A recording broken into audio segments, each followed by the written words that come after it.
സ്കിന്നിനെ കുറിച്ച്, അതിൻ്റെ ഹെൽത്തിനെ കുറിച്ച്, ലുക്സിനെ കുറിച്ച് അങ്ങനെ ഒരുപാട് കാര്യങ്ങൾ പറയാനുണ്ട്. കാരണം യൂഷ്വലി പോലെ ഒരു ഡിപ്പാർട്ട്മെൻ്റ് അല്ല, ഇന്ന് 2 ഡിപ്പാർട്ട്മെൻറ്റിലുള്ള ഡോക്ടേഴ്സാണ് നമ്മുടെ കൂടെ ഉള്ളത്. Welcome to Arogyam. Let me welcome my guest doctor Nihal, doctor Pramadath and doctor Manju. Welcome to Arogyam. 2 plastic surgeons and a dermatologist അല്ലേ? ഇപ്പം ഞാൻ സ്കിന്നെന്നൊക്കെ പറഞ്ഞുകൊണ്ട് ആദ്യം നമുക്ക് ഡെർമറ്റോളജിസ്റ്റിന് തുടങ്ങാമല്ലേ? ഈ ഭംഗി എന്ന് പറയുമ്പോൾ നമ്മൾ മലയാളികൾ ഇപ്പോഴും ഭംഗീനെ കണക്ട് ചെയ്യുന്നത് വെളുപ്പ് വെച്ചിട്ടാണ്. അതായത് കളറ് ഭയങ്കര ഒബ്സഷൻ ഇപ്പോഴും വെളുപ്പിനോടുണ്ട്. ശരിക്കും അതുണ്ടോ? ഇപ്പോഴും ഉണ്ടോ? ഇപ്പോഴും ഉണ്ട്. ഇപ്പോഴും പേഷ്യൻസ് വന്ന് ചോദിക്കാറുണ്ട്. ഇപ്പം സോഷ്യൽ മീഡിയയിലൊക്കെ കണ്ടിട്ട് ഗ്ലൂട്ടത്തയോൺ, എല്ലാവരും ഗ്ലൂട്ടത്തയോണിനെ ചോദിച്ചിട്ടാണ് വരുന്നത്. പക്ഷേ ആക്ച്വലി ഗ്ലൂട്ടത്തയോൺ നമുക്ക് ഫെയർനെസ്സിന് മാത്രമല്ല, അതിന് ഒരുപാട് ഒരു പൊട്ടൻറ്റ് ആൻറ്റി ഓക്സിഡൻ്റ് ആണ്. അപ്പോൾ അതിൻ്റേതായിട്ടുള്ള ഒരുപാട് ഗുണങ്ങളുണ്ട്. അപ്പോൾ ഇപ്പോഴും ഈ കളറിനെ കുറിച്ച് എല്ലാവർക്കും വളരെ ഒബ്സഷൻ ഇപ്പോഴും ഉണ്ട്. ആൻഡ് ഈസ് ഇറ്റ് പോസിബിൾ, അതായത് ഒരു മീഡിയം ടോൺ ആയിട്ടുള്ള ഒരാൾക്ക് കുറച്ചും കൂടെ ഒരു 2 ടോൺ അപ്പുറത്തേക്ക് പോകാനൊക്കെ പറ്റുമോ? ഗ്ലൂട്ടത്തയോൺ സ്ഥിരമായിട്ട് നമ്മൾ എടുക്കുകയാണെങ്കിൽ അതിന് ടാബ്ലറ്റ് ഫോംസ് ഉണ്ട്, അല്ലെങ്കിൽ ഇഞ്ചക്ഷൻസ് ഉണ്ട്. അത് സ്ഥിരമായിട്ട് നമ്മൾ എടുക്കുകയാണെങ്കിൽ നമുക്ക് മാക്സിമം ഒരു 2 to 3 ഷെയ്ഡ്സ്, അതിലും കൂടുതൽ നമുക്ക് മാറ്റാനായിട്ട് സാധിക്കില്ല. പക്ഷേ ഗ്ലൂട്ടത്തയോൺ ആക്ച്വലി നമുക്കത് ഇൻവെൻറ്റ് ചെയ്തത് നമുക്കൊരു ലിവർ സിറോസിന് വേണ്ടിയിട്ട്, അങ്ങനത്തെ പേഷ്യൻസിനാണ് ആക്ച്വലി ഗ്ലൂട്ടത്തയോൺ നമുക്കതിൻ്റെ ഇഞ്ചക്ഷൻസ് കൊടുക്കുമ്പോൾ അതിൽ ഒരു സ്കിൻ ലൈറ്റനിങ് വന്നതുകൊണ്ടാണ് നമ്മളങ്ങനെ ഗ്ലൂട്ടത്തയോണിന് ഇങ്ങനെ ഒരു പ്രോപ്പർട്ടി ഉണ്ടെന്ന്. പക്ഷെ അത് സ്ഥിരമായിട്ട് എടുത്തുകൊണ്ടിരിക്കുമ്പോഴാണ് നമുക്ക് അതിൻ്റെ കിട്ടുള്ളൂ. പക്ഷെ നമ്മൾ വൺസ് എടുത്ത് കുറച്ച് നാൾ കഴിഞ്ഞ് നിർത്തിക്കഴിഞ്ഞാൽ ഗ്രാജുവലി നമ്മൾ പഴയ കളറിലേക്ക് തിരിച്ചു പോകും. അല്ലാതെ കംപ്ലീറ്റ് സ്കിൻ വൈറ്റനിങ് അങ്ങനെയൊന്നും നമുക്ക് ഗ്ലൂട്ടത്തയോൺ ക്ലെയിം ചെയ്യാൻ പറ്റില്ല. ഗ്ലൂട്ടത്തയോൺ അല്ലാണ്ട് ഒരുപാട് ക്രീമുകളൊക്കെ ഇറങ്ങുമല്ലോ വെളുപ്പിക്കാൻ എന്ന് പറഞ്ഞിട്ട്. ക്രീമുകൾ, ഇപ്പോൾ പീലുകൾ, ആൾക്കാർ ഈ ഹോം മെയ്ഡ് പീലുകളൊക്കെ വിൽക്കുന്ന ആൾക്കാരൊക്കെ ഉണ്ട്, സ്കിന്ന് ലൈറ്റൻ ആവും എന്ന് പറഞ്ഞിട്ട്. അതൊക്കെ വർക്ക് ചെയ്യുമോ?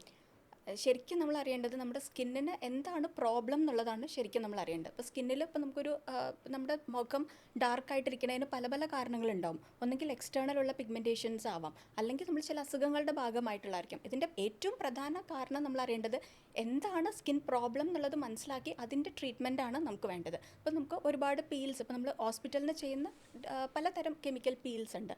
അപ്പോൾ ഈ പീൽസൊക്കെ നമ്മൾ ഉപയോഗിക്കുന്നത് എന്ത് തരം അസുഖത്തിനാണ് നമ്മളിത് ഉപയോഗിക്കുന്നതെന്നനുസരിച്ചിരിക്കും. ഇപ്പോൾ പീൽസ് വർക്ക് ചെയ്യാത്ത സ്കിൻ ഡാർക്ക്നെസ് ഉണ്ട്. അപ്പോൾ അങ്ങനെയുള്ള സമയത്ത് ചിലപ്പോൾ പീൽസ് പറ്റില്ലായിരിക്കും, ചിലപ്പോൾ ക്രീംസിൽ അത് വർക്ക് ചെയ്യണ തരമുണ്ട്.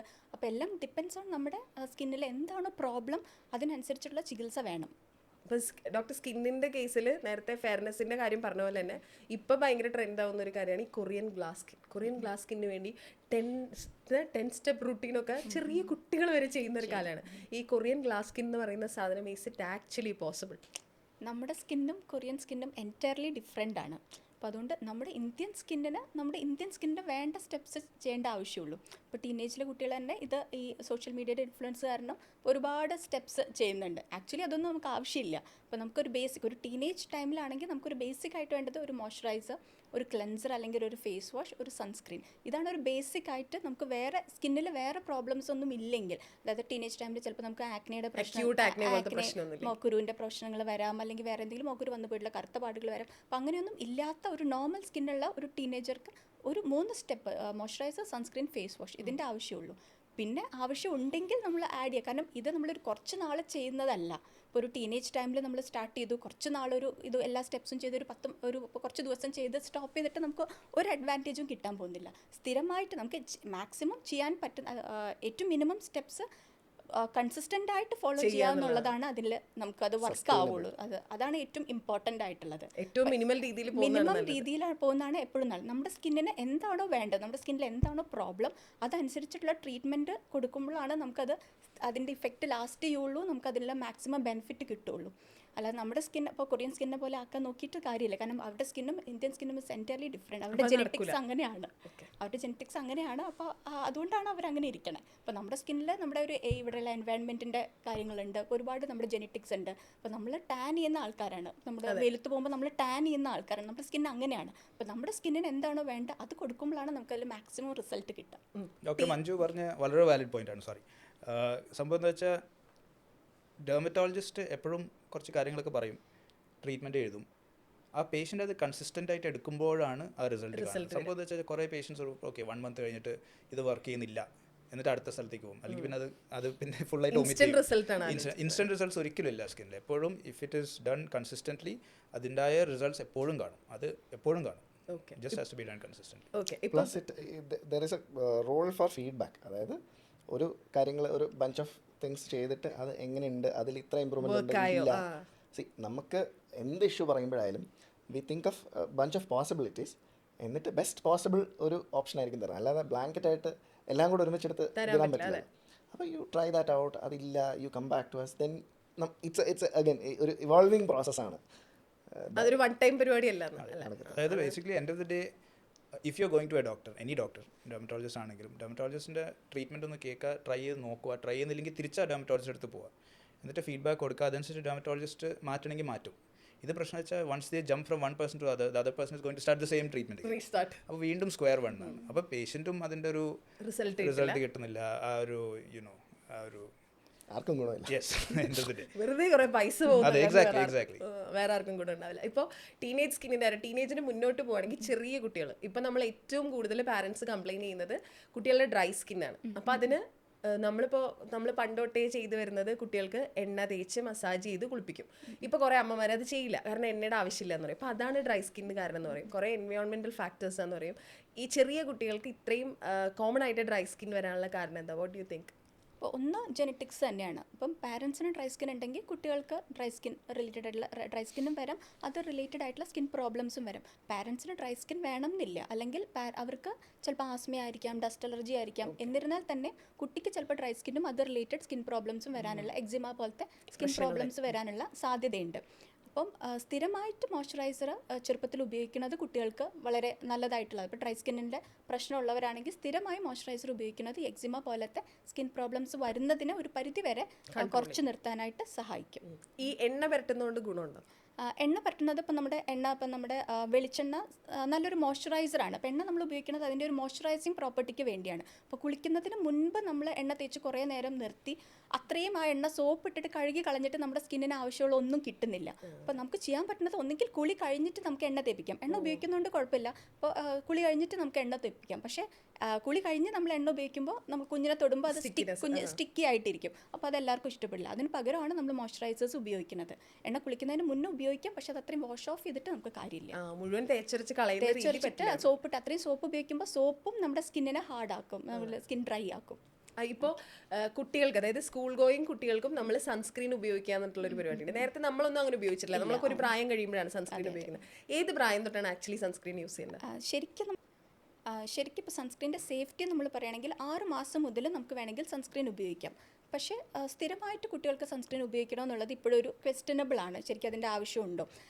നമുക്ക് ചില കുട്ടികൾക്കാണെങ്കിൽ സൺലൈറ്റ് ഇൻഡ്യൂസ്ഡ് ആയിട്ട് അവർക്ക് സ്കിന്നിൽ ഇറിറ്റേഷൻസ് വരാം, സൺ അലർജി വരാം, അല്ലെങ്കിൽ നല്ല വെയിലത്ത് പോകുമ്പോൾ അല്ലെങ്കിൽ ബീച്ചിലൊക്കെ പോകുമ്പോൾ നമുക്ക്, അല്ലെങ്കിൽ സ്പോർട്സിൽ ആക്റ്റീവ് ആയിട്ടുള്ള കുട്ടികൾക്കൊക്കെ ആണെങ്കിൽ നമുക്ക് സൺസ്ക്രീൻ അവർക്ക് ഉപയോഗിക്കാം. അല്ലാതെ നമുക്ക് വളരെ ചെറിയ കുട്ടികൾക്ക് സ്ഥിരമായിട്ട് സൺസ്ക്രീൻ ഉപയോഗിക്കേണ്ടത് നമുക്കൊരു ആവശ്യമുണ്ടോ എന്നുള്ളത് നമുക്കൊരു ഒരുപാട് നേരം പോകുന്നുണ്ട്. അപ്പോൾ നമ്മൾ ബീച്ചിലൊക്കെ ഒരുപാട് നേരം നിൽക്കുകയാണ്, അപ്പോൾ നമുക്ക് സൺബേൺസ് ഒക്കെ വരാനുള്ള സാധ്യതയുണ്ട്. അല്ലെങ്കിൽ ഒരുപാട് വെയിലത്ത് കളിക്കുന്ന കുട്ടികളൊക്കെ ഒരുപാട് പേര് സൺ അലർജി ആയിട്ട് ഇപ്പോൾ സ്കൂൾ ഗോയിങ് കുട്ടികൾ വരുന്നുണ്ട്. അപ്പം അങ്ങനെയൊക്കെ ആണെങ്കിൽ നമുക്ക് സൺസ്ക്രീൻ, അങ്ങനെ കുട്ടികൾക്ക് സേഫ് ആയിട്ടുള്ള സൺസ്ക്രീൻസ് അവൈലബിൾ ആണ്. അപ്പോൾ സൺസ്ക്രീൻസ് തന്നെ ഫിസിക്കൽ സൺസ്ക്രീൻസും കെമിക്കൽ സൺസ്ക്രീൻസ് ഉണ്ട്. അപ്പോൾ ഇതിൽ ഫിസിക്കൽ സൺസ്ക്രീൻസ് കുഞ്ഞുങ്ങൾക്ക് ഉപയോഗിക്കാം. ഓക്കെ. പ്ലാസ്റ്റിക് സർജറി എന്ന് പറയുമ്പോഴും നമ്മൾ ബ്യൂട്ടി ആയിട്ടാണ് അതിനെ കണക്ട് ചെയ്യുക. അതായത് കൂടുതൽ കോസ്മെറ്റിക്സ് സൈഡിലേക്കാണ് അത് പോവുക, ഭംഗിയാക്കാൻ ആക്ടേഴ്സും. കാരണം നമ്മൾ കോമണേഴ്സ് കേട്ടിട്ടുള്ളത് മിക്കവാറും അങ്ങനെയാണ്. ആക്ടേഴ്സ് പ്ലാസ്റ്റിക് സർജറി ചെയ്യുന്ന ഒരു ഫേസ് ലിഫ്റ്റ് ചെയ്തു, അത് ചെയ്തു. പക്ഷേ ഇതിനൊരു മെഡിക്കൽ സൈഡും കൂടെ ഉണ്ട്. നിങ്ങൾ പ്ലാസ്റ്റിക് സർജൻസ് എന്ന രീതിയിൽ ഓൺ എ ഡെയിലി ബേസിസ് നിങ്ങൾ ഡീൽ ചെയ്യുന്ന ഒരു ടോപ്പ് 5 പ്രശ്നങ്ങൾ എന്തൊക്കെയാണ്, കൺസേൺസ് ആളുകളുടെ? പ്ലാസ്റ്റിക് സർജറി യൂഷ്വലി പേഷ്യൻസ് നമ്മുടെ അടുത്ത് വരുന്നത് സർജിക്കൽ റീസൺസിന് വേണ്ടിയിട്ടാണ്. യൂഷ്വലി മെഡിക്കൽ ആയിട്ടുള്ള സർജിക്കൽ റീസൺസ്. ഇപ്പോൾ മെഡിക്കൽ വരുമ്പോഴത്തേക്ക് നമ്മൾ ഉദ്ദേശിക്കുന്നത് എന്താണെന്ന് വെച്ചാൽ ചിലപ്പോൾ പീൽസ്, ഫേഷ്യൽസ്, ലേസർ. ഇപ്പോഴത്തെ കറണ്ട് സൊസൈറ്റി അത്യാവശ്യം വെൽ റെഡ് ആണ്, വെൽ എഡ്യൂക്കേറ്റഡ് ആണ്, വെൽ ഇൻഫോംഡ് ആണ്. അപ്പോൾ അവർക്കറിയാം എങ്ങോട്ടേക്കാണ് പോകേണ്ടത്. അപ്പോൾ യൂഷ്വലി നമ്മുടെ അടുത്ത് വരുന്നത് സർജറീസിന് വേണ്ടിയിട്ടാണ്. ഒക്കേഷണലി ചിലപ്പോൾ മെഡിക്കൽ കണ്ടീഷൻസിന് വരാറുണ്ട്, നമ്മൾ ഡെർമറ്റോളജിസ്റ്റിന് അയക്കും, ഡെർമറ്റോളജിസ്റ്റ് നമുക്ക് അയക്കും പേഷ്യൻസിന്. അപ്പോൾ when it comes to surgeries നമുക്ക് ടോപ്പ് 5 ചോദിക്കുകയാണെങ്കിൽ ഡെഫിനറ്റ്ലി ഒന്ന് മമ്മി മേക്ക് ഓവേഴ്സ് ആണ്, അതായത് ടമി ടക്സ്, പിന്നെ പോസ്റ്റ് പ്രഗ്നൻസി റിലേറ്റഡ് ചേഞ്ചസ് ഒന്ന് ഫിക്സ് ചെയ്യാനായിട്ട്. പിന്നെ second most will be liposuction. മൂന്നാമത്തത് maybe rhinoplasty, nose jobs. പിന്നെ the top 2 are male related problems, അതായത് ഗൈനക്കോമാസ്റ്റിയ, അതായത് നമ്മുടെ ചെസ്റ്റ് കുറച്ച് പഫി ആയിട്ടിരിക്കുന്നതും ഹെയർ ട്രാൻസ്പ്ലാന്റേഷൻ. എല്ലാവരും മറന്നു പോകുന്നൊരു സർജിക്കൽ പ്രൊസീജിയർ ഹെയർ ട്രാൻസ്പ്ലാന്റേഷൻ ആണ്. ഹെയർ ട്രാൻസ്പ്ലാന്റേഷൻ ആക്ച്വലി ഒരു പ്ലാസ്റ്റിക് സർജറി ടെക്നീക്കാണ്. ഓ, ഞാനത് ആക്ച്വലി ചോദിക്കാൻ വരെയായിരുന്നു. യൂഷ്വലി അത് ഈ ഹെയർ ട്രാൻസ്പ്ലാന്റ് ക്ലിനിക്കുകളിലൊക്കെ പോലെ നമ്മൾ പ്ലാസ്റ്റിക് സർജനുമായിട്ട് അത് ഒരിക്കലും കണക്ട് ചെയ്യില്ലല്ലോ. അപ്പോൾ you guys do it actually. We are Again, supposed to be the only people doing it. In the sense, officially നമ്മൾ ഓതറൈസ്ഡ് ആയിട്ടുള്ളത് ഒരു പ്ലാസ്റ്റിക് സർജറി സർജിക്കൽ പ്രൊസീജിയറാണ്. ആ ഒരു സർജിക്കൽ പ്രൊസീജിയറിൻ്റെ ചെയ്യുമ്പോൾ അത് സർജിക്കൽ പ്രൊസീജിയർ ചെയ്യാൻ ഓതറൈസ്ഡ് ആയിട്ടുള്ള ഒരാളുടെ സൂപ്പർവിഷനിൽ വേണം അത് നടക്കാനെന്നുള്ള ഒരു. So ideally it should be done in a hospital setup. So plastic surgeons, dermatologists ചെയ്യാറുണ്ട്, no problem. പക്ഷേ കുറേ സ്ഥലങ്ങളിൽ ക്ലിനിക്സാണ് ചെയ്യുന്നത്. So ideally it should not be done because it is a surgical procedure. Surgical procedure ആകുമ്പോഴത്തേക്ക് അതിൻ്റെതായ side effects ഉണ്ടാവും, complications ഉണ്ടാവും. അപ്പോൾ അത് ഹാൻഡിൽ ചെയ്യാൻ പറ്റിയൊരു കുറച്ച് ആവശ്യങ്ങളൊക്കെ ഉണ്ട്. സോ ഈ പ്ലാസ്റ്റിക് സർജറി എന്ന് പറയുമ്പോൾ ഉണ്ടല്ലോ, ഇതിൽ ഒരുപാട് കാര്യങ്ങളുണ്ടല്ലോ. ഇപ്പം നമ്മൾ ടി വിയിലൊക്കെ കാണുന്നത് ആളുകൾ കംപ്ലീറ്റ് ഫേസൊക്കെ മാറി, ഇപ്പോൾ അല്ലു അർജുൻ മാറിയത് രാംചരനായി മാറുന്നു, അങ്ങനെയൊക്കെ ആയി മാറുമല്ലോ. അപ്പോൾ നിങ്ങളുടെ അടുത്ത് വരുന്ന ആളുകൾ, അതായത് വളരെ കോമണേഴ്സ് ആയിട്ടുള്ള ആളുകൾ വരുമല്ലോ, ഇവർ വരുന്നൊരു അൺറിയലിസ്റ്റിക് ആയിട്ടുള്ള എക്സ്പെക്ടേഷൻസ് ഇല്ലേ? അങ്ങനെ കേട്ടിട്ടുള്ള എന്തെങ്കിലും കേസസ് ഉണ്ടോ? നിങ്ങൾക്ക് തന്നെ കേൾക്കുമ്പോൾ അയ്യോ ഇത് നടക്കൂല കേട്ടോ എന്ന് പറഞ്ഞുകൊണ്ട് ചില കാര്യങ്ങൾ ഉണ്ടാവില്ലേ? തീർച്ചയായിട്ടും അത് a lot of patients come saying okay ഇങ്ങനെ ആക്കി തരാൻ പറ്റുമോ, അങ്ങനെ ആക്കി തരാൻ പറ്റുമോ. അങ്ങനത്തെ പേഷ്യൻസ് ഒരിക്കലും നമ്മൾ സർജറി ചെയ്യൂല. കാരണം അവരുടെ എക്സ്പെക്റ്റേഷൻസ് അവർക്ക് മനസ്സിലായില്ലെങ്കിൽ, നമുക്ക് മനസ്സിലായില്ലെങ്കിൽ ആ സർജറി ഒരിക്കലും സക്സസ്ഫുൾ ആയിരിക്കില്ല. കാരണം സക്സസ് ടുവേഴ്സ് സർജറി ഈസ് ആ പേഷ്യൻ്റെ മനസ്സിൽ ഹാപ്പിനെസ് കിട്ടിയോ, പേഷ്യൻറ്റ് സാറ്റിസ്ഫൈഡ് ആണോ. അല്ലാതെ നമ്മുടെ മനസ്സിൽ കുറേ നമ്മൾ പഠിച്ചത് കാരണം നമുക്ക് കുറേ ഐഡിയാസൊക്കെ ഉണ്ട്, കുറച്ച് മെഷർമെൻറ്റ്സ് ഒക്കെ ഉണ്ട്. പക്ഷേ അതിലല്ല ശരിക്കും പേഷ്യൻറ്റ് സർജറി സക്സസ്ഫുൾ ആണോ ഇല്ലയോ എന്ന് മനസ്സിലാക്കുക. പേഷ്യൻറ്റ് ഹാപ്പി ആണെങ്കിൽ സർജറി ഈസ് സക്സസ്ഫുൾ. സോ അങ്ങനത്തെ പേഷ്യൻസ് നമ്മൾ എപ്പോഴും പറയും ഇല്ല, first lower down your expectations, reality മനസ്സിലാക്കിയ ശേഷം only will we go forward. അപ്പോൾ വി എക്സ്പ്ലെയിൻ എങ്ങനെയാണ് what you can expect as A patient, what are the improvements we can make, ഇതൊക്കെ ചെയ്യാൻ പറ്റുമോ ചെയ്യാൻ പറ്റൂലയോ, അത് സംസാരിച്ച് കഴിഞ്ഞിട്ടാണ് നമ്മൾ മുന്നിലേക്ക് പോകുന്നത്. ഓക്കെ, ഈ പ്ലാസ്റ്റിക് സർജറി എന്ന് കേൾക്കുമ്പോൾ ഇപ്പോൾ പ്ലാസ്റ്റിക് സർജൻ ആണ് എന്നൊക്കെ പറയുമ്പോൾ നിങ്ങളുടെ ഒരു ഫ്രണ്ട്സ് ഗ്യാതറിങ്ങിൽ അല്ലെങ്കിൽ ഒരു ഫാമിലി ഗ്യാതറിങ്ങിലൊക്കെ ആൾക്കാർ വന്ന് ചോദിക്കുന്ന കുറേ കാര്യങ്ങളുണ്ടല്ലോ. ചിലപ്പം നിങ്ങൾക്ക് ആസ് ഡോക്ടേഴ്സ് തോന്നുന്ന മണ്ടത്തരങ്ങൾ എന്ന് തോന്നുന്ന കുറേ കാര്യങ്ങൾ, അങ്ങനെ നിങ്ങൾക്ക് ഫീൽ ചെയ്തിട്ടുള്ള മിത്തുകൾ ഇപ്പോൾ ഇവിടെ നമുക്കത് പൊളിച്ചെഴുതാം. അങ്ങനെ തോന്നിയിട്ടുള്ള മിത്തുകൾ എന്തൊക്കെയാണ്? പ്ലാസ്റ്റിക് സർജറി മിത്തുകൾ that you won't like. Plastic surgery, ഇപ്പോൾ പ്ലാസ്റ്റിക് വെച്ചിട്ട് എന്തോ ചെയ്യുന്നു, എന്ത് തരം പ്ലാസ്റ്റിക്കാണ്, എന്ത് മെറ്റീരിയലാണ് യൂസ് ചെയ്യുന്നത് എന്നുള്ള ഒരു ഫസ്റ്റ് ഇത് അങ്ങനെയൊന്നുമില്ല. പ്ലാസ്റ്റിക് സർജറിക്കും പ്ലാസ്റ്റിക്കിനും ബന്ധമില്ല. നമ്മൾ അറിയാവുന്ന പ്ലാസ്റ്റിക്കുമായിട്ട് ബന്ധമില്ല. പ്ലാസ്റ്റിക് എന്ന് പറയുന്ന ഒരു പ്ലാസ്റ്റിസിറ്റി എന്ന ഒരു വാക്കിൻ്റെ ഇതിൽ നിന്നാണ് വരുന്നത്.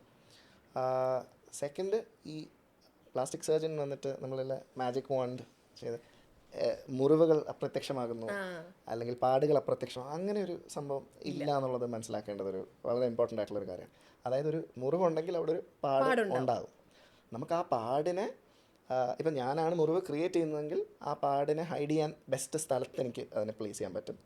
അത് ക്ലോസ് ചെയ്യുകയാണെങ്കിൽ അത് എത്ര നന്നായി ഹീൽ ചെയ്യാൻ പറ്റുമോ അത്രയും നല്ല രീതിയിൽ നമ്മളത് അടുപ്പിച്ച് കൊടുത്താൽ നല്ല രീതിയിൽ ഹീൽ ചെയ്യും, നല്ലൊരു സ്കാറാവും. പിന്നെ ഇമ്മീഡിയറ്റ്ലി ഇപ്പോൾ നമ്മൾ ആ ഒരു ഇത് കഴിഞ്ഞിട്ട് അതിനെ മാനേജ് ചെയ്യേണ്ട കുറച്ച് രീതി നമുക്ക് ഗൈഡ് ചെയ്ത് കൊടുത്താൽ you get the best possible outcome. അല്ലാതെ മാജിക് ഒന്നുമില്ല. We are also surgeons. ഞങ്ങൾ ബേസിക്കലി സർജൻസാണ്. ഞങ്ങളുടെ ടെക്നിക്ക് കുറച്ചുകൂടെ ഒരു ഫിനെസ് ഉണ്ട്. ഇപ്പോൾ ടിഷ്യൂനെ ഹാൻഡിൽ ചെയ്യുന്നതായാലും അത് അങ്ങനെ കുറച്ചൊരു റിഫൈൻഡ് ആണ്. അതെ, we are not magicians, we are surgeons, we are humans, we are surgeons. കുറച്ച് റിഫൈൻഡ് ആണ് technique. Definitely we are able to give better results. That's all. അതാണ് മെയിനായിട്ടുള്ളത്. ഈ ഇപ്പോൾ ഡോക്ടർ പറഞ്ഞില്ലേ ആളുകൾ വന്നിട്ട് എനിക്ക് ഇതുപോലെ ആവണം അതുപോലെ ആവണം എന്ന്. സെലിബ്രിറ്റി റെഫറൻസസ് വരുമല്ലോ. അതായത് ഇപ്പം ഋത്തിക് റോഷൻ്റെ പോലത്തെ ജോ ലൈൻ, ഇന്നയാളുടെ പോലത്തെ മൂക്ക്, അങ്ങനത്തെ വരാറുണ്ടോ? ഇന്നയാളുടെ പോലത്തെ മൂക്ക് വേണം, ഇന്നയാളുടെ പോലത്തെ ജോ ലൈൻ വേണം എന്നൊക്കെ പറഞ്ഞിട്ട് യൂഷ്വലി പേഷ്യൻസ് ഫോട്ടോസ് ഒക്കെ ആയിട്ട് വരും. അങ്ങനെ ഏറ്റവും കൂടുതൽ വരുന്ന ഫോട്ടോസ് ആയിരിക്കും. പറയാൻ പറ്റില്ല. പക്ഷേ അത് പറഞ്ഞാൽ അവർക്കൊരു കോംപ്ലിമെന്റ് അല്ലേ? It is quite count. മറ്റവർക്ക് കോംപ്ലിമെന്റ് അല്ലല്ലോ. അല്ല, പേഷ്യൻസിന്റെ പേര് നമ്മൾ പറയണല്ലോ, ആക്ടേഴ്സിന് കോംപ്ലിമെന്റ് ആണല്ലോ. അവരെയും നമ്മൾ കൺസിഡർ ചെയ്യണമല്ലോ. പക്ഷേ അത്യാവശ്യം വരാറുണ്ട്. അങ്ങനെ ഫോട്ടോസ് ആയിട്ട് തന്നെയാണ് വരാം. ചിലപ്പോൾ ഫോട്ടോസായിട്ട് ഈ മൂക്ക് വേണം, ഈ കണ്ണ് വേണം, ഈ ലിപ്സ് വേണം. യൂഷ്വലി അല്ലെങ്കിൽ ഈ ബോഡി പാർട്ട്, ബ്രസ്റ്റ് ആണെങ്കിൽ ബ്രസ്റ്റ് വേണം, ചെസ്റ്റ് ആണെങ്കിൽ ഇങ്ങനെ കുറച്ച് സ്കൾപ്റ്റ് ചെയ്ത് തരണം. യൂഷ്വലി വരാറുണ്ട്. പക്ഷേ ഞാൻ പറഞ്ഞ പോലെ, നേരത്തെ പറഞ്ഞ പോലെ നമ്മൾ റിയാലിറ്റി അവർക്ക് മനസ്സിലാക്കി കൊടുക്കണം. അത് നമ്മുടെ ഒരു കടമയാണ്. അത് ചെയ്തിട്ട് then we proceed with whatever they like to. Usually അങ്ങനെ ഒരു റെഫറൻസുമായിട്ട് വരുന്ന ഒരു പേഷ്യൻറ്റ് ജനറലി ഞാൻ പറയുമ്പോൾ ഒരു രണ്ട് പോസിബിലിറ്റിയാണ്. ഒന്ന്, നമ്മൾ ഈ ആദ്യം പറഞ്ഞ risky patient, people who are not ഈ റിയാലിറ്റിയുമായി അടുത്ത് നിൽക്കാത്ത ആളുകൾ, അല്ലെങ്കിൽ ഇതിനു മുൻപ് ഇങ്ങനൊരു പ്രോബ്ലവുമായി ഒരു പ്ലാസ്റ്റിക് സർജൻ്റെ അടുത്ത് പോയിട്ടില്ലാത്ത ഒരാൾ. ഈ രണ്ട് കൂട്ടം ആളുകളാണ് ഇങ്ങനെ ഒരു സിറ്റുവേഷനിൽ വരുന്നത്. സോ വൺസ് വി എക്സ്പ്ലെയിൻ, ഇങ്ങനെയൊക്കെയാണ് ഇതിലിപ്പം എനിക്ക് മൂക്ക് ഇതുപോലെ ആക്കി തരുമോ എന്ന് ചോദിക്കുമ്പോൾ മൂക്കിൽ നമുക്ക് ചെയ്യാൻ പറ്റുന്ന ഇന്ന കാര്യങ്ങളുണ്ട്, ഓരോരോ കമ്പോണൻറ്റ്. നമുക്ക് ഇത് ഇങ്ങനെ ആക്കാം, മൂക്കിൻ്റെ പാലം, വീതി, ഇവിടെ ആല, ഡോർസം, അങ്ങനെ ഓരോന്നായിട്ട് നമ്മൾ എക്സ്പ്ലെയിൻ ചെയ്ത് കൊടുത്തിട്ട് ഇത് നിങ്ങൾക്ക് ഇതാണോ വേണ്ട അതാണോ വേണ്ട അങ്ങനെയൊക്കെ പറഞ്ഞ് നമ്മൾ കാര്യങ്ങൾ എക്സ്പ്ലെയിൻ ചെയ്യുമ്പോൾ ഇന്ന ഓപ്ഷൻസ് ഉണ്ട് എന്ന് അവർ മനസ്സിലാക്കും. അങ്ങനെ മനസ്സിലാക്കുമ്പോൾ then it's usually 1 or 2 consultations. ഒരിക്കൽ നമ്മൾ ഇങ്ങനെയൊക്കെ പോസിബിലിറ്റീസ് എല്ലാം എക്സ്പ്ലെയിൻ ചെയ്ത് കഴിയുമ്പോൾ ദേ ഗോ ബാക്ക്. നമ്മൾ തന്നെ പറയും, മിററിൽ നോക്കി നിങ്ങൾക്ക് എന്താ വേണ്ടതെന്ന് നിങ്ങളുടെ മുഖത്തിൻ്റെ ഇത് ആലോചിക്കൂ എന്ന് പറഞ്ഞ് യു ഫിഗർ ഔട്ട്. അപ്പോൾ ആ ഒരു പ്രോസസ്സിലൂടെ പോകുമ്പോൾ it changes. Then they stop thinking about വല്ലവരുടെയും മൂക്ക് and they start thinking about their own മൂക്ക്. Okay, this is what I want. അങ്ങനെ ഒരു പ്രോസസ്സിൽ ഇവോൾവ് ചെയ്ത് വരുന്ന ഒരു patient is a good patient, because they have an end point. This is where I want to get. ലക്ഷ്യമുണ്ട്. അപ്പോൾ ഈ ലക്ഷ്യമില്ലാത്തവരെ നമ്മൾ കൈപിടിച്ച് എങ്ങോട്ടെങ്കിലും കൊണ്ടുപോകാൻ നോക്കിയാൽ അവരെ നമുക്ക് we will never take them to their destination. അപ്പം അത് ബേസിക് നമ്മുടെ അസസ്മെൻറ്റിൻ്റെ തുടക്കത്തിലുള്ള ഒരു ഭാഗമാണ്. ഈ പേഷ്യൻറ്റിന് ലക്ഷ്യബോധമുണ്ടോ എന്ന് മനസ്സിലാക്കുകയും ഇല്ലെങ്കിൽ ഒന്ന് ബോധമുണ്ടാക്കി കൊടുക്കാൻ ശ്രമിക്കും, ഇല്ല എന്നുണ്ടെങ്കിൽ കൈവിടുക എന്നുള്ളതാണ് അവരുടെ ആരോഗ്യത്തിനും നമ്മുടെ ആരോഗ്യത്തിനും നല്ലത്. ഓക്കെ, ഇപ്പം നുണക്കുഴി നിങ്ങൾ പ്ലാസ്റ്റിക് സർജൻസ് ഉണ്ടാക്കി കൊടുക്കാറുണ്ടെന്ന് ഞാൻ കേട്ടിട്ടുണ്ട്. അതുപോലെ നുണക്കുഴി അല്ലാണ്ട് ഇപ്പോൾ ഈ മൂക്ക് ശരിയാക്കുക, കണ്ണ് ശരിയാക്കുക, ജോലൈൻ ശരിയാക്കുക അല്ലാണ്ട് ഇതുപോലെ ആർട്ടിഫിഷ്യലി മുഖത്തൊക്കെ ആളുകൾ റിക്വസ്റ്റ് ചെയ്യുന്ന വേറെ എന്തെങ്കിലും കാര്യങ്ങളുണ്ടോ? മുഖത്ത്, കയ്യിലൊക്കെ നുണക്കുഴി പോലത്തെ? നുണക്കുഴി ഒബ്വിയസ്ലി ആൾക്കാർ ചെയ്യുന്നുണ്ട്. അതല്ലാതെ ആർട്ടിഫിഷ്യലായിട്ട് പുതിയതായിട്ടൊന്നും ക്രിയേറ്റ് ഇപ്പോൾ ഒരു ചെറിയൊരു ട്രെൻഡ് വരുന്നുണ്ട്. കുറച്ച് ഹിപ്പ് ഹോപ്പിലേക്കൊക്കെ ചെറിയ ആൾക്കാരൊക്കെ ഉണ്ടാകുമ്പോൾ, അല്ലെങ്കിൽ റാപ്പ് അങ്ങനത്തെ ആൾക്കാർ, ഇത് അമേരിക്കയിലൊരു ചെറിയ ട്രെൻഡായി മാറിയിരിക്കുകയാണ്. ചൈനയിലും എനിക്ക് തോന്നുന്നു കുറച്ചുണ്ട്. ബേസിക്കലി അവരുടെ നാവ് സ്നേക്ക് ടങ് പറയും, സ്പ്ലിറ്റ് ചെയ്ത്. ഇന്ത്യയിലുണ്ട്, ഇന്ത്യയിൽ 2-3 സ്ഥലങ്ങൾ ചെയ്യാറുണ്ട്. Not by surgeons, by people who are not surgeons. പക്ഷേ അത് ചെയ്യാറുണ്ട്, ആൾക്കാർ ചോദിക്കാറുണ്ട്. എൻ്റെ അടുത്ത് ഇതുവരെ ചോദിച്ചിട്ടില്ല, പക്ഷേ ഞാൻ പറഞ്ഞ് കേട്ടിട്ടുണ്ട് ഇങ്ങനൊരു ലുക്സിന് വേണ്ടി മാത്രം ചെയ്യുന്നതാണ്. എന്തിനാ വേണ്ടി എനിക്കറിയില്ല. പക്ഷേ there are patients who ask for that. അപ്പോൾ അതൊരു പോസിബിലിറ്റിയാണ് നമുക്ക് വരാൻ പറ്റുന്നത്. പക്ഷേ ഇങ്ങനൊരു സംഭവം ഉണ്ടെന്ന് എനിക്കറിയാം, കുറച്ച് അൺറിയലിസ്റ്റിക് ആയിട്ട് സാധനം. ഈ നുണക്കുഴി ഉണ്ടാക്കുന്ന പരിപാടി ഉണ്ടല്ലോ, അത് നമ്മൾ ചെയ്യുന്നത് പെർമനന്റ് ആയിട്ട് നുണക്കുഴിയായിട്ട് അവിടെ അങ്ങനെ ഇരിക്കുമോ? ഇപ്പം ഈ നുണക്കുഴി എന്താ സംഭവം എന്ന് വെച്ചാൽ, ശരിക്കും നുണക്കുഴി ഒരു അനാറ്റമിക്കൽ പ്രോബ്ലമാണ്. ശരിക്കും അത് ഇല്ല, അതൊരു ഡിഫക്റ്റാണ്. അത് ബേസിക്കലി ഉണ്ടാകാൻ കാരണം എന്താണെന്ന് വെച്ചാൽ, നമ്മുടെ മുഖത്ത് കുറച്ച് മസിൽസ് ഉണ്ട്. മസിലും സ്കിന്നും തമ്മിലൊരു അറ്റാച്ച്മെൻറ്റ് ഉണ്ടാകുമ്പോഴാണ് നുണക്കുഴി ഉണ്ടാകുന്നത്. അതുകൊണ്ട് മസിൽസ് ആക്ട് ചെയ്യുമ്പോൾ ആ ഡിംപിൾ ക്രിയേറ്റ് ചെയ്യും. അതാണ് സംഭവിക്കുന്നത്. അപ്പോൾ നമ്മൾ എന്താ ചെയ്യുന്നത് വെച്ചാൽ, ആർട്ടിഫിഷ്യലി ആ ഡിംപിൾ ക്രിയേറ്റ് ചെയ്യും. ഒരു സ്റ്റിച്ച് എടുക്കും, വായിൻ്റെ അകത്തൂടെ ഒരു ചെറിയ കട്ടിട്ടിട്ട് ആ സ്റ്റിച്ച് ലോക്കൽ അനസ്തീഷ്യയിലാണ് ചെയ്യുന്നത്. അപ്പോൾ പേഷ്യൻ്റ് അവീക്ക് ആയിരിക്കും. പേഷ്യൻ്റ് അടുത്ത് ചോദിക്കും, 2 നുണക്കുഴി വേണോ, 1 മതിയോ? ഒരു സൈഡിൽ മതിയോ? കുറേ പേഷ്യൻസിന് ചിലപ്പോൾ 1 മതിയായിരിക്കും. നമ്മളവിടുത്തെ ചോദിക്കും എവിടെയാണ് നിങ്ങൾക്ക് വേണ്ടത്. ഇനി അവർക്ക് അങ്ങനെ ഒരു ഉദാഹരണം ഇല്ലെങ്കിൽ നമ്മൾ പറഞ്ഞു കൊടുക്കാറുണ്ട് അനാറ്റമിക്കലി എവിടെയാണ് ശരിക്കും അതിൻ്റെ ലൊക്കേഷൻ. എന്നിട്ട് അത് പറഞ്ഞിട്ട് നമ്മൾ ഫ്രണ്ടിലേക്ക് പോകും. നമ്മൾ ജസ്റ്റ് ഒരു ചെറിയ കട്ടിട്ടിട്ട് 1-2 സ്റ്റിച്ചസ് മാത്രം വായിൻ്റെ അകത്തൂടെ എടുക്കും. അത് ഞാൻ പറഞ്ഞാൽ ഒരു ആർട്ടിഫിഷ്യൽ ക്രിയേഷനാണ്. അതായത് നമ്മുടെ സ്കിന്നും മസിൽ തമ്മിലൊരു സ്റ്റിച്ച് എടുക്കുന്നതാണ്. അപ്പോൾ അതൊരു അബ്സോർബിൾ സ്റ്റിച്ചാണ്. അപ്പോൾ ആ സ്റ്റിച്ച് അബ്സോർബ് ചെയ്യുന്ന വരെ ആ നുണക്കുഴി പെർമനൻ്റ് ആയിരിക്കും. അതായത് ചിരിച്ചില്ലെങ്കിലും ഒരു ചെറിയ കുഴി പോലെ കാണും. Very nice. അപ്പോൾ ചിരിച്ചില്ലെങ്കിൽ കാണുന്ന കുഴിയാണെങ്കിൽ ഊഹിക്കാം അത് ഉണ്ടാക്കിയെടുത്ത കുഴിയാണെന്ന്. പക്ഷേ പ്രോബ്ലി ആ സ്റ്റിച്ച് അബ്സോർബ് ചെയ്ത് കഴിഞ്ഞിട്ട്, അതായത് probably 1-2-3 months down the line, പിന്നെ നാച്ചുറലായിട്ട് ചിരിക്കുമ്പോൾ മാത്രം അത് കാണാം. അപ്പോൾ മോസ്റ്റ്ലി സക്സസ്ഫുൾ ആണ് ഓപ്പറേഷൻ. എപ്പോഴും സക്സസ്ഫുൾ ആവണമെന്നില്ല, കാരണം ചിലവർക്ക് പെട്ടെന്ന് അബ്സോർബ് ചെയ്ത് പോയാൽ ആ ഒരു സ്റ്റിക്കിനെസ് അഡെഷൻ ക്രിയേറ്റ് ചെയ്യില്ല. ഇല്ലെങ്കിൽ ചിലർക്ക് ആ സ്റ്റിച്ച് ചിലപ്പോൾ പൊട്ടിപ്പോവും. ഇപ്പോൾ അറിയാതെ ഭയങ്കര എന്തെങ്കിലും വയലൻ്റ് ആയിട്ട് എന്തെങ്കിലും മുഖങ്ങളിൽ എന്തെങ്കിലും ആക്ടിവിറ്റീസ് ചെയ്യുവാണെങ്കിൽ ചിലപ്പോൾ പൊട്ടിപ്പോവാം. അപ്പോൾ it is A successful procedure, പക്ഷേ 100% ഗ്യാരണ്ടി ഇല്ല. അല്ലെ, ഒരു നുണക്കുഴിക്ക് എത്ര രൂപ വേണ്ടി? ഏറെക്കുറെ അപ്രോക്സിമേറ്റ്ലി ഡിപ്പെൻസ്. ഇപ്പോൾ പേഷ്യൻറ്റ് ലോക്കൽ അനസ്തീഷ്യയിൽ ചെയ്യാൻ പറ്റുമോ ഇല്ലയോ എന്ന്. അതായത് പേഷ്യൻറ്റ് സമ്മതിച്ചിരിക്കുന്നു, ഓക്കെ എനിക്ക് കുഴപ്പമില്ല. ചിലർക്ക് വായ അത്ര നേരം തുറന്ന് വെക്കാൻ കുറച്ച് ബുദ്ധിമുട്ടായിരിക്കും. അപ്പോൾ അങ്ങനത്തെ ആൾക്കാർക്ക് ചെറിയ സെഡേഷനിലോ ചെറിയ അനസ്തീഷ്യയിലൊക്കെ ചെയ്യേണ്ടി വരും. അപ്പോൾ it depends on what the patients preferences. അപ്പോൾ 1 മതിയോ, 2 വേണോ, അനസ്തീഷ്യ വേണോ വേണ്ടിയോ? ഓക്കെ. കുട്ടികളുടെ കേസ് പറയുമ്പോൾ ഇപ്പം നേരത്തെ നമ്മുടെ കുട്ടിക്കാലല്ല ഇപ്പോഴത്തെ കുട്ടികളുടെ കുട്ടിക്കാലം. അവർ ഹൈലി അഡ്വാൻസ്ഡ് കുട്ടികളാണ്. അതായത് ഇപ്പോൾ ഈ കോണ്ടന്റ് ക്രിയേറ്റേഴ്സും ഒക്കെ ആയിട്ടുള്ള തീരെ ചെറിയ കുട്ടികൾ. അപ്പോൾ ഇവരുടെയും ഈ ലുക്സ് മാറ്റേഴ്സ് അല്ലോ. അപ്പം കുട്ടികൾ വരാറുണ്ടോ നിങ്ങളുടെ അടുത്ത് പ്ലാസ്റ്റിക് സർജറി? അതായത് ഞാൻ ഉദ്ദേശിച്ച ഇപ്പോൾ ഒരു ടീനേജ്, ഒരു യങ്സ്റ്റേഴ്സ് ആയിട്ടുള്ള ആളുകൾ. അത് നമ്മുടെ നാട്ടിൽ കുറച്ച് കുറവാണ്. മെയിൻലി ബീയിങ് ഇപ്പോൾ ചിലവർ പാരൻസ് അക്സെപ്റ്റിംഗ് ആണ്, എഗ്രീയിങ് ആണ്, അങ്ങനെയാണ് ചിലപ്പോൾ വരാറുണ്ട്. ഇപ്പോൾ ഫോർ എക്സാമ്പിൾ ഞാൻ ബോംബെയിലായിരുന്നപ്പോൾ എനിക്കൊരു പ്രോബ്ലി 20-year-old ഗേൾ വന്നിരുന്നു നോസ് ജോബ് ചെയ്യാൻ, റൈനോപ്ലാസ്റ്റി ചെയ്യാനായിട്ട്. അത് മദർ കൂടെ വന്നിരുന്നു. ഓക്കെ. അപ്പോൾ മദർ വാസ് വെരി കൺവിൻസ്ഡ് ആ കൊച്ചിൻ്റെ ഔട്ട്ലുക്ക് മാറും ആ നോസ് ജോബ് ചെയ്യുവാണെങ്കിൽ. അപ്പോൾ അതുകൊണ്ട് ദേ വെൻ്റ് ഹെഡ് വിത്ത്. പക്ഷേ ജനറൽ പോപ്പുലേഷൻ നോക്കുവാണെങ്കിൽ യൂഷ്വലി പിള്ളേർ വരാറില്ല. ഒന്ന് ബിലോ 18 നമുക്ക് സർജറി ചെയ്യാൻ പറ്റില്ല. മേജേഴ്സിൻ്റെ there is an age restriction അല്ലേ? Of course. Okay. Below 18 definitely no without a major. And above 18 ആണെങ്കിലും നമ്മുടെ സൊസൈറ്റിയിൽ usually for a person whose 18, 19, 20 അവർ യൂഷ്വലി ഏർണിംഗ് അല്ല. അപ്പോൾ they depend on somebody. they are still kids. Correct. So unless that dependent is going to provide for them അവർ usually വരില്ല. അപ്പോൾ the earliest V usually സീസ് ഒരു graduation കഴിഞ്ഞ് കുറച്ച് ഒന്ന് ജോലി കയറി കഴിഞ്ഞിട്ട് probably within the first year അതെ. 1-2 സാലറി കിട്ടി കഴിഞ്ഞിട്ട് വരുമായിരിക്കും. അന്വേഷിക്കാൻ വരും. അതിനെക്കുറിച്ചൊന്ന് അന്വേഷിക്കാൻ വരും. Just find out what is this, എങ്ങനെയാണ്, എത്രയാകും ഈ പറഞ്ഞ പോലെ അങ്ങനെയൊക്കെ കാര്യങ്ങൾ അന്വേഷിച്ചിട്ട്. പക്ഷേ ദർ ഇസ് വൺ കണ്ടീഷൻ. പിള്ളേർ പറഞ്ഞാൽ I am talking about 18, probably 16 above, which we consider അത് ഗൈനക്കോമാസ്റ്റിയാണ്. ഗൈനക്കോമാസ്റ്റിയിൽ 16ന്റെ മേളിൽ പിള്ളേർക്ക് ചിലപ്പോൾ ഉണ്ടാവാറുണ്ട്. അതിന് മുമ്പേ ഉണ്ടാവാറുണ്ട്. പക്ഷേ 16 കഴിഞ്ഞാൽ നമുക്ക് കൺസിഡർ ചെയ്യാൻ തുടങ്ങാം സർജിക്കൽ പ്രൊസീജിയേഴ്സ്. കാരണം എന്താണെന്ന് വെച്ചാൽ ഗൈനക്കോമാസ്റ്റിൻ്റെ പ്രശ്നം എന്ന് വെച്ചാൽ നമ്മൾ യൂഷ്വലി കൂടുതൽ നേരം വെയിറ്റ് ചെയ്യില്ല. കാരണം അതൊരു കോൺഫിഡൻസ് ഹിറ്റിംഗ് ആയിട്ടൊരു ബുദ്ധിമുട്ടാണ്. പിള്ളേർ യൂഷ്വലി അത് സൈക്കോളജിക്കലി ഭയങ്കര ബുദ്ധിമുട്ടായിട്ട് കാണുന്നൊരു കണ്ടീഷനാണ്. അതായത് സ്കൂളിൽ പോകാനോ കോളേജിൽ പോകാനോ. അപ്പോൾ അത് യൂഷ്വലി അത് അത്യാവശ്യം വരാറുണ്ട് ആ ഒരു ഏജ്. ഇപ്പൊ ഗൈനക്കോമാസ്റ്റി എന്ന് പറഞ്ഞതുകൊണ്ട് ഐ തിങ്ക് അത് ഒന്ന് എക്സ്പ്ലെയിൻ ചെയ്തത് എന്താണെന്ന് പറയുന്നത് നന്നായിരിക്കും. ഗൈനക്കോമാസ്റ്റി ഈസ് ബേസിക്കലി ആണുങ്ങളിൽ ചെസ്റ്റിൻ്റെ അവിടെ കുറച്ചൊരു പഫിനെസ് കാണുന്നു. അപ്പോൾ യൂഷ്വലി മെയിൽ ചെസ്റ്റും ഫീമെയിൽ ചെസ്റ്റ് എല്ലാവർക്കും ഒരു ധാരണ ഉണ്ട്. മെയിൽ ചെസ്റ്റ് എന്താണ്, ഫീമെയിൽ ചെസ്റ്റ് എന്താണ്. മെയിൽ ചെസ്റ്റിൽ യൂഷ്വലി മസിൽ ഉണ്ട്, സ്കിൻ ഉണ്ട്, അതിൻ്റെ രണ്ടിൻ്റെ ഇടയിൽ ഫാറ്റ് ഉണ്ട്. ഫീമെയിൽസിൽ ഒരു എക്സ്ട്രാ കോമ്പണൻ്റ് ഉണ്ട്, ഗ്ലാൻഡ്. അത് വെച്ചിട്ടാണ് ബ്രസ്റ്റ് ടിഷ്യൂ ഉണ്ടാകുന്നത്. മെയിൽസിൽ എന്താ സംഭവിക്കുന്നത് വെച്ചാൽ ഒന്നെങ്കിൽ പ്യൂബർട്ടീൻ്റെ സമയത്ത്, അതായത് ഹോർമോണൽ ഇൻ്റർപ്ലേ കാരണം, അല്ലെങ്കിൽ കുറേ ഫിസിയോളജിക്കൽ ചേഞ്ചസ് ഉണ്ട്. ഇതൊക്കെ കാരണം ചിലർക്ക് ഗൈനക്കോമാസ്റ്റി തുടക്കത്തിലുണ്ടാവും. പക്ഷേ ഏജ് കൂടുമ്പോഴത്തേക്ക് യൂഷ്വലി ഒരു 16-17 ആകുമ്പോഴത്തേക്ക് അത് തനിയെ കുറഞ്ഞു വരും. നമ്മുടെ ഹോർമോൺ ലെവൽസ് ഒന്ന് സ്റ്റെബിലൈസ് ചെയ്ത് വരും.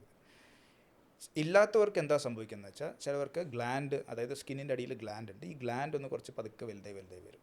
അപ്പോൾ അവർ കാണുന്ന എന്താണെന്ന് വെച്ചാൽ ചെറുതായിട്ട് അവരുടെ നിപ്പിൾ ചിലപ്പോൾ വലുതായിട്ടിരിക്കും, അല്ലെങ്കിൽ ചെറുതായിട്ട് പഫിനെസ് കാണാം. അല്ലാന്നാണെങ്കിൽ ഭയങ്കരമായിട്ട് ഗ്ലാൻഡ് വലുതായിട്ടുണ്ടെങ്കിലോ ഫാറ്റ് ഡെപ്പോസിഷൻ കൂടുതലാണെങ്കിലോ അങ്ങനെ ആണെങ്കിൽ ആ ചെസ്റ്റിൻ്റെ അവിടെ കുറച്ച് ബ്രസ്റ്റിനെ പോലെ തന്നെ കാണാം, ചേഞ്ചസ് പോലെ കാണാം. സോ ഇൻ ഷോർട്ട് പറയുകയാണെങ്കിൽ വെച്ചാൽ 2 കാരണം കൊണ്ടാണ് ഗൈനക്കോമാസ്റ്റി ഉണ്ടാകുന്നത്. ഒന്ന് ഫാറ്റും, രണ്ടാമത് ഗ്ലാൻഡാണ്. ഇനി നമ്മൾ എല്ലാവരും സോഷ്യൽ മീഡിയ കാണുന്ന ആൾക്കാരാണ്. നമ്മളെപ്പോഴും സോഷ്യൽ മീഡിയ തുറക്കുമ്പോൾ ഈ വർക്കൗട്ട് ചെയ്താൽ ഇത് ശരിയാവും, ആ വർക്കൗട്ട് ചെയ്താൽ അത് ശരിയാവും, ചെസ്റ്റിൻ്റെ വർക്കൗട്ട് ചെയ്താൽ ചെസ്റ്റ് ഫാറ്റ് ബേൺ ചെയ്യും. അതൊക്കെ നോൺസെൻസ് ആണ്. വർക്കൗട്ട് ചെയ്യുകയാണെങ്കിൽ കാലറീസ് ബേൺ ചെയ്യും, ജനറലി ഫാറ്റ് കുറയും. ഇനി ഗൈനക്കോമാസ്റ്റി എക്സസൈസ് കൊണ്ട് കുറയോ ഇല്ലയോ എന്ന് ചോദിക്കുകയാണെങ്കിൽ ഒരു പരിധി വരെ കുറയാം. ഞാൻ പറഞ്ഞൊരു ഫാറ്റ് കോമ്പണൻറ്റ് ഉണ്ടെങ്കിൽ നമ്മൾ വെയിറ്റ് ലോസ് ചെയ്യണമെങ്കിൽ ഫാറ്റ് കുറയും. ഗ്ലാൻഡിലൊരു കോമ്പണൻറ്റ് ഉണ്ടെങ്കിൽ അതൊരിക്കലും പോകില്ല, അതങ്ങനെ തന്നെ ഇരിക്കും. അത് സർജിക്കലി മാത്രം നമുക്ക് കറക്റ്റ് ചെയ്യാൻ പറ്റും. ഓക്കെ. ഇപ്പോൾ ഈ ഗൈനക്കോമാസ്റ്റി ഉണ്ടെങ്കിൽ അത് വെച്ചിട്ട് എന്തെങ്കിലും ഹെൽത്ത് പ്രോബ്ലംസ് ഉണ്ടോ? ഗൈനക്കോമാസ്റ്റി അല്ലെങ്കിൽ അവരുടെ ഒരു മെന്റൽ ബുദ്ധിമുട്ട് ഒഴിച്ചാൽ വേറെ അതിന് ഹെൽത്ത് പ്രശ്നങ്ങളുണ്ടോ? Gynaecomastia is mainly a cosmetic concern. പക്ഷേ in very very very very rare cases men can also have breast cancer. Very rare, extremely rare, less than 1 in 100. അത്ര റെയർ ആണ്. അപ്പോൾ അങ്ങനത്തെ കണ്ടീഷൻസിൽ മാത്രം സർജിക്കലി എന്തായാലും നമ്മൾ എന്തെങ്കിലും ചെയ്തേ പറ്റൂ. അല്ലാതെ gynaecomastia is mainly a cosmetic concern. And when I talk about cosmetic it is a major concern. കാരണം സംബന്ധിച്ചാൽ നമ്മൾ വിചാരിക്കും കുറച്ച് പൊങ്ങിയിരിക്കുന്നുണ്ട്, ചിലപ്പോൾ ടൈറ്റ് ടീ-ഷർട്ട് ഇടാൻ പറ്റില്ലായിരിക്കും, ഷർട്ട് ഇട്ടാൽ മതി, അത് വെച്ചാൽ അഡ്ജസ്റ്റ് ചെയ്ത് പോയിക്കൂടെയെന്ന്. പക്ഷേ അങ്ങനെയല്ല. ആണുങ്ങൾക്ക് എന്താ പ്രശ്നം എന്ന് വെച്ചാൽ അവർക്കൊന്ന് സ്വിമ്മിംഗ് പൂളിൽ ചാടണമെങ്കിലോ ബീച്ചിൽ പോകണമെങ്കിലോ വേഴ്സ് ദൻ ദാറ്റ് എന്താ സംഭവിക്കുന്നത് വെച്ചാൽ ഇത് കുറച്ച് പ്രോമിനൻ്റ് ആവുകയാണെങ്കിൽ ഇവർ ചെറിയ ഒന്ന് കൂനി നിൽക്കും, അത് കാണാതിരിക്കാനായിട്ട്. പോസ്റ്ററിന് എഫക്റ്റ് ചെയ്യും. ആൻറ്റി ഏജിങ് നമ്മൾ ഒരു 28 വയസ്സ് അല്ലെങ്കിൽ ഒരു 30 വയസ്സ് കഴിയുമ്പോൾ തൊട്ട് പിന്നെ നമ്മൾ ഏറ്റവും കൂടുതൽ കൺസേൺ പറയുന്ന ഒരു കാര്യം ഏജിങ് ആണ്. അപ്പോഴാണ് ആളുകൾ അതുവരെ സ്കിൻ കെയറിനെ കുറിച്ച് ഒന്നും ആലോചിക്കാത്ത ആളുകൾ 10 സ്റ്റെപ്പോ 15 സ്റ്റെപ്പോ സ്കിൻ കെയർ എന്ന് പറഞ്ഞ് തുടങ്ങുന്നത്. ഒരു perfect anti ageing skin care routine ഒരാൾ എപ്പോഴാണ് തുടങ്ങേണ്ടത്? ശരിക്കും ഒരു 30 വയസ്സിന് ശേഷം നമ്മുടെ ഒരു സ്കിൻ കെയർ റുട്ടീനിൽ ഒരു ആൻറ്റി ഏജിങ് സിറം അല്ലെങ്കിൽ ക്രീമോ ഇൻക്ലൂഡ് ചെയ്യുന്നതാണ് നല്ലത്. കാരണം നമ്മൾ ഏജ് ചെയ്യുന്നതോറും നമ്മുടെ സ്കിന്നിൽ കൊളാജൻ്റെ അളവ് കുറയുകയും നമ്മുടെ മുഖത്ത് ഏജിങ് സൈൻസ് ചുളിവുകളൊക്കെ പ്രത്യക്ഷപ്പെടുകയും ചെയ്യും. അപ്പോൾ ഒരു ശരിക്കും പറയുകയാണെങ്കിൽ ഒരു ആഫ്റ്റർ 30 നമുക്കൊരു ആൻറ്റി ഏജിങ് ക്രീം അല്ലെങ്കിൽ സിറംസ് സ്റ്റാർട്ട് ചെയ്യാം. പക്ഷേ ഇതിപ്പോൾ എവിടെ നിന്ന് സ്റ്റാർട്ട് ചെയ്യുന്നുള്ളൊരു ചോദ്യമുണ്ട്. കാരണം vitamin C serum, hyaluronic acid, പിന്നെ റെറ്റിനോള്, ട്രെറ്റിനോയിൻ, റെറ്റിനാല്, പിന്നെന്താ അങ്ങനെ ഗ്ലൈക്കോളിക് ആസിഡ്, അങ്ങനെ ഇതുവരെ നമ്മൾ കെമിസ്ട്രി ലാബിൽ പോലും കേൾക്കാത്ത അത്രയും ആസിഡുകളും സെറങ്ങളും ഉണ്ട്. ഇതിലിപ്പോൾ ഒരു perfect anti ageing skin care, അതായത് പ്രത്യേകിച്ച് ഇപ്പോൾ വേറെ പ്രശ്നങ്ങളൊന്നുമില്ല, യു ആർ ജസ്റ്റ് 30+, അതാണുള്ളൊരു പോയിന്റ്. അങ്ങനെയാണെങ്കിൽ ഒരു perfect skin care routine doctor എങ്ങനെയാണ് സജസ്റ്റ് ചെയ്യുക? ശരിക്കും ഇപ്പം എൻ്റെ അടുത്ത് വരുന്ന ഏത് പേഷ്യൻസിനെയും ഫസ്റ്റ് നമ്മൾ നോക്കുന്നത് അവരുടെ സ്കിന്നിൽ എന്താണോ പ്രോബ്ലം ഉള്ളത് അതാണ് നമ്മൾ ഫസ്റ്റ് അസസ് ചെയ്യുന്നത്. അവരുടെ കൺസേൺ എന്താണ്, അവരുടെ സ്കിന്നിലെ പ്രശ്നം എന്താണെന്ന് നമ്മൾ ആദ്യം നോക്കണം. അത് കഴിഞ്ഞിട്ട് ഇപ്പോൾ ചില പേഷ്യൻസിനാണെങ്കിൽ വേറെ ഒന്നും ഒരു സ്കിൻ വേറെ പ്രോബ്ലം ഒന്നും ഉണ്ടാവില്ല, അവർ 30+ ആയി അല്ലെങ്കിൽ ഒരു 40 ആയി, അപ്പോൾ ഇനി എനിക്കൊരു ആൻറ്റി ഏജിങ് ട്രീറ്റ്മെൻറ്റ് വേണം അല്ലെങ്കിൽ ആൻറ്റി ഏജിങ് എന്തെങ്കിലും ക്രീംസ് എന്തെങ്കിലും വേണം. അപ്പോൾ അങ്ങനെയാണ് വേറെ സ്കിൻ പ്രോബ്ലംസ് ഒന്നുമില്ലെങ്കിൽ നമുക്ക് ഏറ്റവും ബെസ്റ്റ് ഒരു ആൻറ്റി ഏജിങ് ക്രീം അല്ലെങ്കിൽ സിറം എന്ന് പറഞ്ഞു കഴിഞ്ഞാൽ ഓൾവേസ് റെറ്റിനോൾ ബേസ്ഡ് പ്രിപ്പറേഷൻസ്, അതായത് റെറ്റിനോയിഡ്സ് ആണ്. റെറ്റിനോയിഡ്സിന് നമ്മുടെ സ്കിന്നിൽ ഒരുപാട് അഡ്വാൻറ്റേജസ് ഉണ്ട്. നമ്മുടെ ലോസ്റ്റ് കൊളാജനെ റീപ്ലേസ് ചെയ്യാനുള്ള കഴിവുണ്ട് റെറ്റിനോയിഡ്സിന്. അതുപോലെ തന്നെ നമ്മുടെ സ്കിന്നിലെ പിഗ്മെൻറ്റേഷൻസ് അൺഈവൻ സ്കിൻ ടോണിനെ ശരിയാക്കാനുള്ളതുണ്ട്. അപ്പോൾ ഏറ്റവും ബെസ്റ്റ് എന്ന് പറയുന്നത് ഓൾവേസ് റെറ്റിനോയിഡ് ബേസ്ഡ് ആയിട്ടുള്ള ക്രീംസ് അല്ലെങ്കിൽ സിറംസ് ആണ്. ഈ റെറ്റിനോയിഡ് എന്നൊക്കെ പറയുന്നത് ഡിഫറെൻറ്റ് ടൈപ്സ് ഓഫ് റെറ്റിനോയിഡ്സ് ആണ്. അപ്പോൾ റെറ്റിനോയിഡ്സിന് തന്നെ പല തരമുണ്ട്. അതിൽ ട്രെറ്റിനോയിൻ എന്ന് പറഞ്ഞു കഴിഞ്ഞാൽ കുറച്ച് സ്കിന്നിൽ ഇറിറ്റേറ്റിംഗ് ആണ്. ട്രെറ്റിനോയിന് കുറച്ചും കൂടെ പൊട്ടൻ്റ് ആണ്. ട്രെറ്റിനോയിൻ തന്നെ 2% നമുക്ക് 0.025 ഉണ്ട്, 0.05% ട്രെറ്റിനോയിൻ ക്രീംസ് അവൈലബിൾ ആണ്. ട്രെറ്റിനോയിനും ഒരു നല്ല ആൻറ്റി ഏജിങ് ക്രീം തന്നെയാണ്. പക്ഷേ യൂഷ്വലി നമ്മൾ ട്രെറ്റിനോയിൻ പ്രിസ്ക്രൈബ് ചെയ്യുന്നത് ആക്നെ പേഷ്യൻസിനാണ് പ്രിസ്ക്രൈബ് ചെയ്യുക. ഇപ്പോൾ ആക്നെ, ഈ കൊമിഡോണൽ ആക്നെ എന്ന് പറയുന്നത് വൈറ്റ് ഹെഡ്സ്, ബ്ലാക്ക് ഹെഡ്സ്, അത് കൂടുതലായിട്ടുള്ള ആക്നെ വരുന്ന പേഷ്യൻസിനാണ് കൂടുതലായിട്ടും ട്രെറ്റിനോയിൻ പ്രിസ്ക്രൈബ് ചെയ്യണത്. പക്ഷേ അത് നമ്മൾ യൂസ് ചെയ്യുമ്പോൾ അതിൻ്റെ രീതിക്ക് യൂസ് ചെയ്യണം. നമ്മൾ പറഞ്ഞു കൊടുക്കും പേഷ്യൻസിനോട് എങ്ങനെയാണ് ട്രെറ്റിനോയിൻ ക്രീംസ് യൂസ് ചെയ്യേണ്ടത്. അപ്പോൾ ആ രീതിക്ക് യൂസ് ചെയ്ത് കഴിഞ്ഞാൽ നമുക്ക് യൂഷ്വലി സ്കിന്നിൽ സൈഡ് എഫക്ട്സ് ഉണ്ടാക്കില്ല. അല്ലെങ്കിൽ നമുക്ക് സ്കിന്നിൽ എന്തെങ്കിലും ഇറിറ്റേഷൻസ് ഉണ്ടെങ്കിൽ നമ്മളത് സ്റ്റോപ്പ് ചെയ്യണം. അല്ലെങ്കിൽ ട്രെറ്റിനോയിൻ സ്ഥിരമായിട്ട് യൂസ് ചെയ്താലും അതിന് ആൻറ്റി ഏജിങ് ബെനിഫിറ്റ് ഉണ്ട്. പക്ഷേ നമ്മളത് യൂസ് ചെയ്യുമ്പോൾ അത് കൂടുതൽ ഇറിറ്റേറ്റിംഗ് ആണ്. ഇപ്പോൾ നമ്മൾ ഒരു ഡോക്ടറുടെ നിർദ്ദേശം ഇല്ലാണ്ട് ഇപ്പം പലരും ഈ ഓൺലൈനായിട്ട് ഇപ്പോൾ സോഷ്യൽ മീഡിയ ഇൻഫ്ലുവൻസ് കാരണം ട്രെറ്റിനോയിൻ ഉപയോഗിക്കുന്നുണ്ട്. പക്ഷേ ട്രെറ്റിനോയിന് അതിൻ്റേതായിട്ടുള്ള സൈഡ് എഫക്ട്സും ഉണ്ട്. നമ്മളത് നിശ്ചിത അളവിലല്ല ഉപയോഗിക്കുന്നത്, അത് വളരെ കൂടുതലായിട്ട് ഉപയോഗിക്കുകയാണ്, കണ്ണിന് ചുറ്റും ഉപയോഗിക്കുകയാണ്. അങ്ങനെയൊക്കെ ആണെങ്കിൽ നമുക്ക് ചിലപ്പോൾ സ്കിന്നിൽ അതിന് ഇറിറ്റേഷൻസ് വരാം, അതിന് ചുമപ്പ് വരാം, പുകച്ചിൽ വരാം, മുരിച്ചിൽ വരാം. അപ്പോൾ ട്രെറ്റിനോയിൻ സേഫർ ആയിട്ടുള്ള ആൻറ്റി ഏജിങ് ഒരു ക്രീം ആണെങ്കിലും പക്ഷേ അതിന് സൈഡ് എഫക്ട്സ് ഉണ്ട്. പക്ഷേ അത് കറക്റ്റായിട്ട് നമ്മൾ യൂസ് ചെയ്യണം, അതൊരു ഡോക്ടറുടെ പ്രിസ്ക്രിപ്ഷനിലൂടെ യൂസ് ചെയ്യണം.